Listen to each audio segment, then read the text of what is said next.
Europe 1 Culture Média. Thomas Hill. Et comme chaque jour, on démarre cette émission par les audiences de Monsieur Pichenet. Comment allez-vous, Julien? Bonjour Thomas, très bien. Devinez quoi? Hier soir, c'est le rugby. Mais oui, c'est encore le rugby qui a gagné avec 3 900 000 téléspectateurs pour le match entre l'Afrique du Sud et les Tonga sur TF1. 20% du public a regardé hier soir le rugby. Numéro 2, M6 Capital, consacré aux déstockeurs et aux discounters.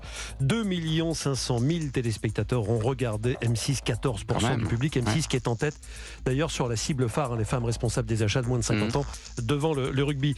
Et en numéro 3, France 2 avec ce film au sujet sensible, Les Chatouilles, qui a attiré 2 200 000 téléspectateurs. Parmi les faits marquants du week-end à retenir, Thomas, le beau score du rugby vendredi soir sur TF1, 5 300 000 pour le match Nouvelle-Zélande-Italie. Samedi, M6 diffusait 3 matchs de la Coupe du Monde, dont 2 l'après-midi. La chaîne était en tête l'après-midi, mais lors du match du soir Écosse-Roumanie, M6 n'a rien pu faire face au téléfilm de France 3.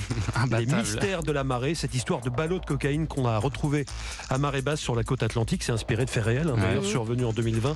Le téléfilm a attiré 4 500 000 téléspectateurs, près de 25% du public.